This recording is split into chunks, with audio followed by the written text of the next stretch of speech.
बाळासाहेब ठाकरेंच्या मृत्यूविषयी सनसनाटी दावे करणारे शिवसेना नेते रामदास कदम यांच्यावर अनिल परब यांनी जोरदार हल्लाबोल केलाय।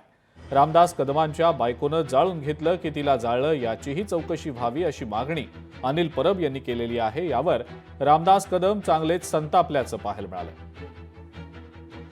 रामदास कदम आज जे सांगतायत की नार्कोटेक्स करा, माझी नार्कोटेक्स करा, आमचं म्हणणं असं आहे की ही नार्कोटेक्स झालीच पाहिजे। या नार्कोटेक्समधनं सत्य काय ते बाहेर आलंच पाहिजे। जो रामदास कदम यांनी खोटे आरोप केलेले आहेत याच्यावरती मी स्वतः रामदास कदम यांच्यावरती अब्रू नुकसानीचा दावा दाखल करत आहे। अजून एक नार्कोटेक्स होणं गरजेचं आहे।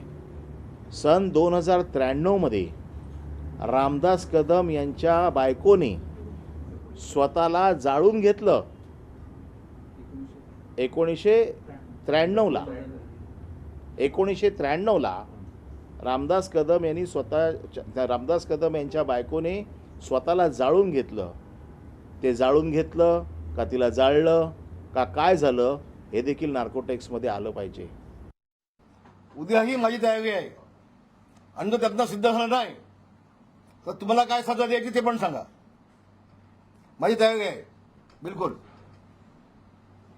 त्यावेळेला माझी पत्नी 2 स्टोव्ह होते, स्टोव्हवरती जेवण बनवत होती खेळला।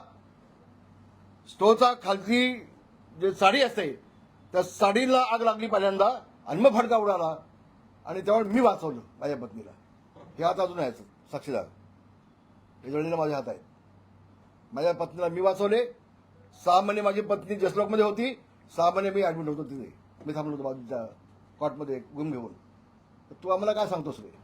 हे धंदे आमचे नाहीत आणि आम्ही आज देखील संसार जीवाभावाने करतो दोघे जण। तर अशा पद्धतीनं तू बदनामी केलेस ना, याच्यावरती मला दावा टाकेल।